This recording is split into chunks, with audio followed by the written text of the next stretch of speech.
So next speaker is Stephane Litkowski from OBS, Orange Business Services. To introduce him, I would just say that he's a emerging rising star of the internet technology. And I'm saying that seriously because already of his track records of contribution in the standardization body like ITF, working on MPLS technology, working on Yang, working on Spring.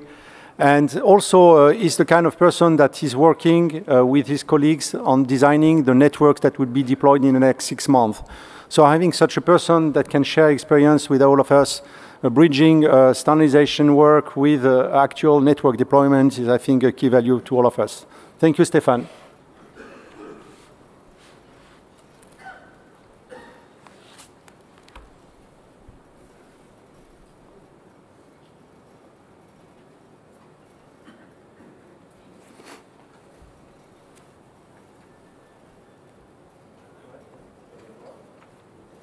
Marche pas? Okay, it's okay now. It's okay? Yeah. Okay. You have your screen here as well if you want to see it. Stephane, okay. You have a screen here. The clicker is not working. But No, Stephane, look down, don't look at the screen on your... Yeah, but I wanted to use a clicker. Yeah. Okay, so thank you for being here. Today, I want to tell you a very exciting company story where we try to demonstrate that NFV and SDN technology are not just slides, but can be really deployed in a live network. So, marketing people conducted some very recent study about our customer expectations. What are the outcomes of this? First is customer wants more agility. More agility, what does it mean? It means that customer wants to be able to subscribe, suppress, and modify dynamically its services. It requires that the network and services must be able to automatically adapt to the customer requests. And the customer really wants to have some kind of self-care portal, single interface to manage by itself on all its services. Having this self-care portal is really cool, but it's a bit useless if you still deliver the service in a few weeks or few months. So the other important point for customers is reducing time to deliver. So as soon as a customer is requesting some service, we had to deliver it very quickly, in a minute or in some hour, depending on the kind of services he wants to add. Now, if we combine both points, so this agility and the reduced time to deliver, the customer wants us to really be able to provide new innovative services, new innovative network products that will be customized for himself. Now, talking more about Orange Business Services and our current development areas. First one is data centers. Data centers is something that is not really new for us. We already have some infrastructure as a service, software as a service solutions, but we still want to keep enhancing this portfolio. The second point is the network and IT. What does it mean? It means that today we have some data centers. We have our own services, but we cannot provide all the services that other cloud service providers are offering within the world. So we need to leverage on some partnership. And we want to be able to dynamically bind our IPVPN service, which is still the heart of our business, with these cloud technologies. Last point, but not the least, is about WAN services. And WAN services will be really the key point for this talk. IPVPN, Internet is still the heart of our portfolio, and we want to enrich this solution thanks to the virtualized network functions. Now, coming back to my exciting story, it started, I think it was something like mid-2013, when we decided to say, okay, SDN NFV seems to be quite cool, let's test it in a lab and do a proof of concept. So the proof of concept was quite simple. I have one network, another network, and I want to be able to create dynamically a service chain by adding, removing, and reconfiguring services dynamically. We done it, it went pretty well, it was fine. But the main point that we learned from this is the technology is today working. There is some solutions. So we wanted to go beyond. And we decided in June 2013 to launch a real service trial in a live network based on this SDN NFV technologies. It was really aggressive. We wanted a really aggressive planning. And the goal was to be able to launch the service for real customers in end of March, beginning of April this year. In very few months, most of the engineering and design was done, thanks to some fast development keys that I will present after. So what are these fast development keys? The first one is capitalize. Capitalize on what? Capitalize on what we already learned from the proof of concept we done in the lab. But the idea was not to replay what we done. The idea was really to go beyond. Going beyond and doing really more and giving more services to the customer. The other important fast development key is leveraging on partners. If you want to develop something really quickly based on technologies that are clearly not completely mature today, you have to use partner and leverage on them to be able to ramp up and optimize this and adjust this technology based on our needs.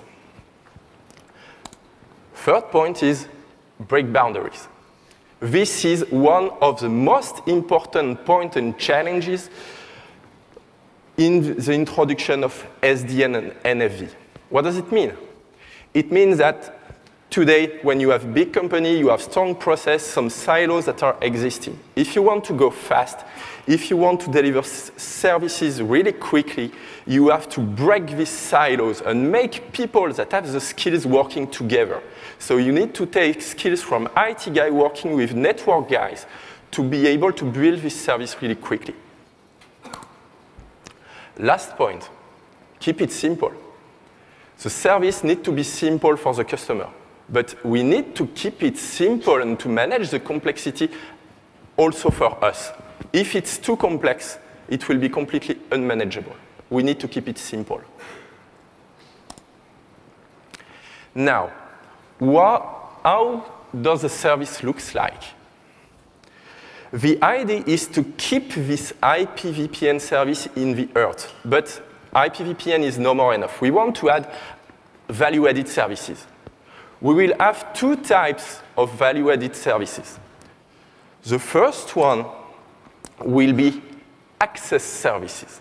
Access services, what does it mean? It means that each time the customer is ordering a new site, it will be able to add some services that are dedicated to this site. And if I want a traffic flow from customer site A to customer site B, it will flow through the access service chain. So in the current version of the service trial, what we are proposing for the access service function is firewall and application recognition. The other important service pillar in this architecture is the VPN service functions. VPN service functions are services that are global to all sites within the VPN. So all sites will have the benefits from these services. What we are proposing now is an internet service access, but not just a transport pipe. We are adding firewall, we are adding UTM, we are adding web content filtering services on demand. And as I mentioned, the customer is dynamically able to modify these services.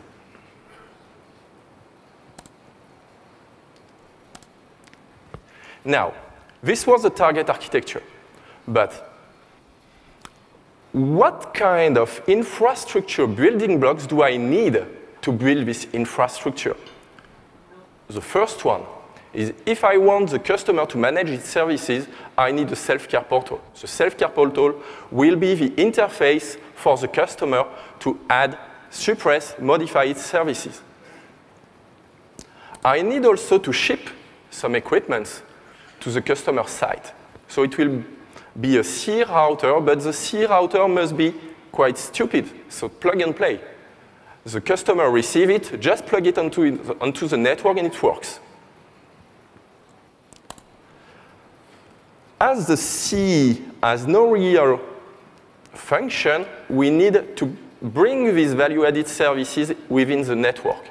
So the network will own some service functions. So we talked about DPI, web content filtering, firewalls. In order to be able to support these services, I need some resources. It's completely impossible to say, as soon as the customer is ordering a firewall, I will send an appliance within the network, plug it, and my time to deliver will be too long. We need to leverage on the virtual services, virtual network functions.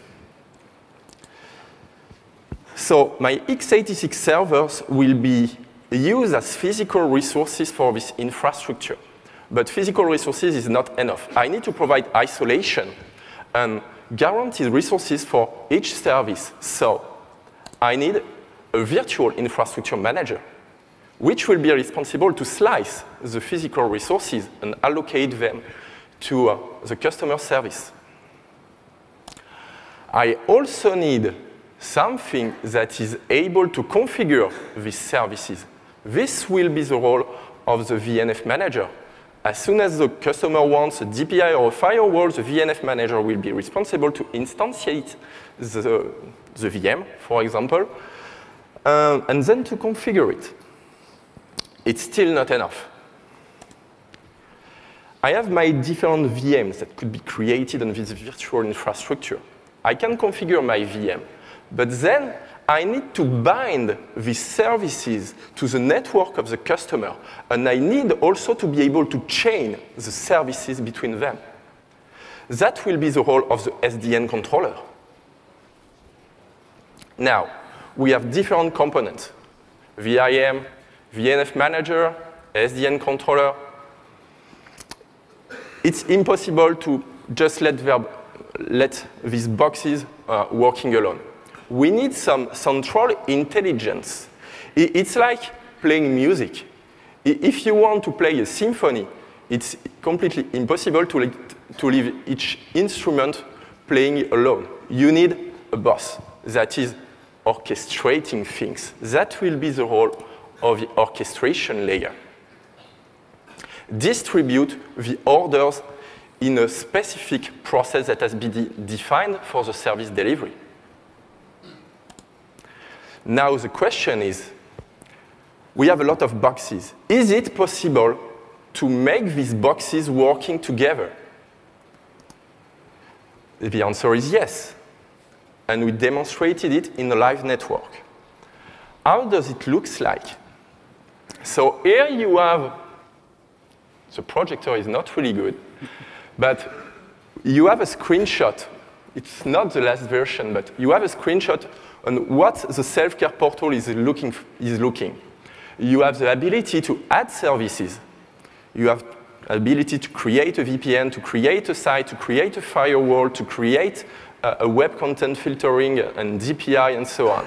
And then you are able also to remove it if you don't want it anymore, and you are able to customize the configuration. Here is a very high-level diagram on how does it work. So we have the customer that is ordering his services on the self-care portal, then the self-care portal dynamically talks to an orchestration layer. The orchestrator that we chose for this service trial is Activity, which is an open source software, a business process manager software. Activity will then be responsible for distributing the orders for the service delivery. And it will leverage on two important blocks.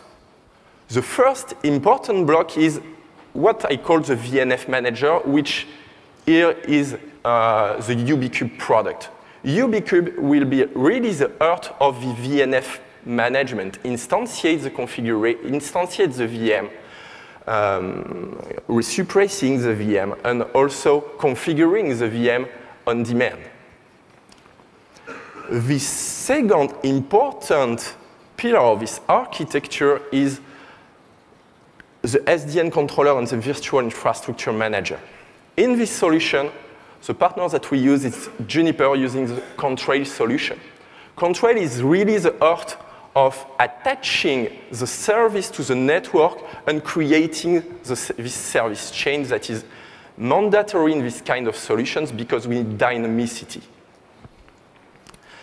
Then, we have the different VNFs.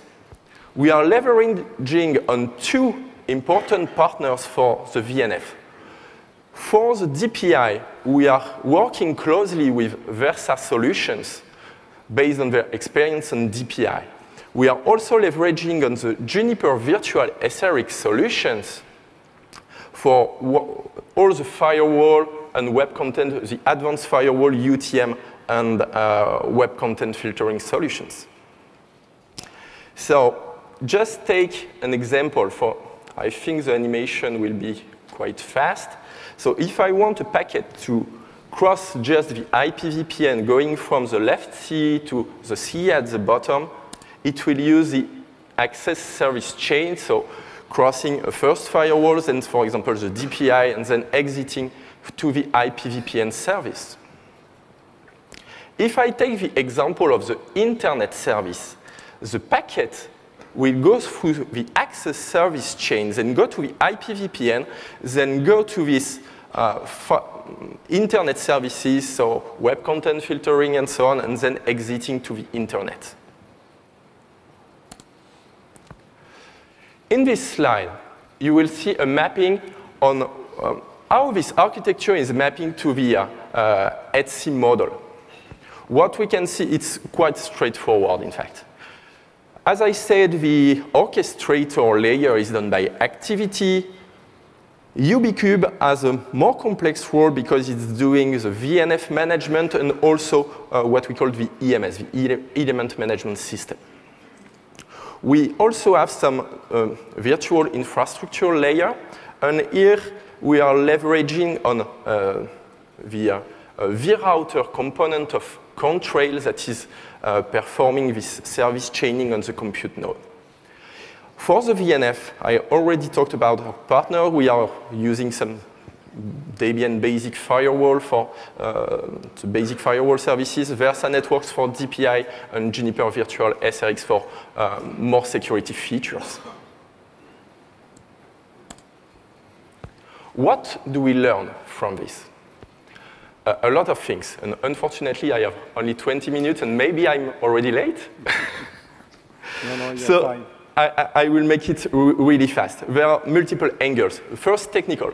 There are multiple technical challenges that we still need to investigate to do things more simpler. Security is also a big aspect, because if you bring x86 servers in the network infrastructure, you are breaking some security rules. So it's quite complex to manage. And the other important point, but I already talked about, this is the organization and this break boundary approach. If you want to optimize the ramp up in your teams, it's important to leverage on the existing skills within your company. Now, time to conclude. Customers are expecting us flexible services that could be deployed really quickly, within a minute.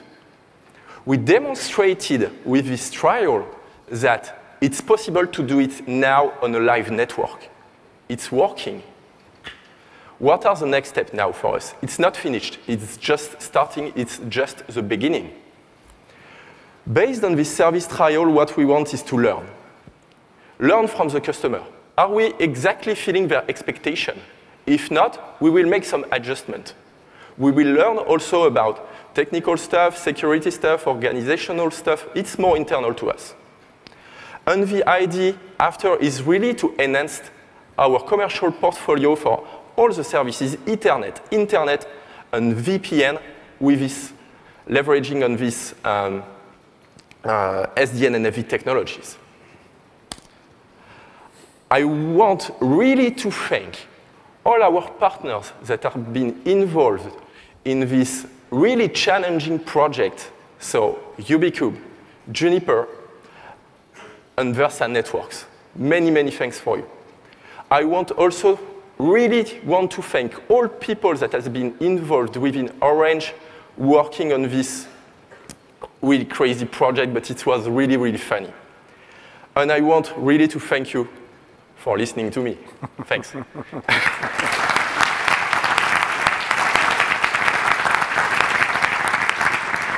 Thank you, Stephane. I'm sure many people will ask you questions offline during the conference, but I cannot resist to ask for a quick one. Yes.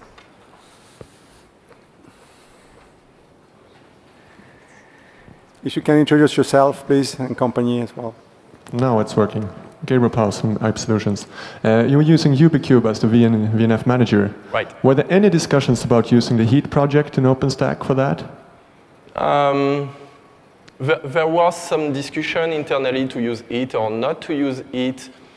There was some pros and cons. I cannot detail it now, but it was better to use Activity and Ubiquube to leverage rather than using it, especially for the VNF configuration. Thank you. Kiriti. Not a too hard question, Kiriti, please. No, not too hard, but you may not be able to answer it. Thank you. Is the self-service portal directly connected to billing? Not yet. Not yet, but that's the plan. It will be planned for the announcement, but not yet. Okay. I have because OSS is clearly a challenge also. Yes, yes. So I have a point for Michael. You can now list 2 virtual CPE deployments. Thanks a lot. Thank you, Stephane.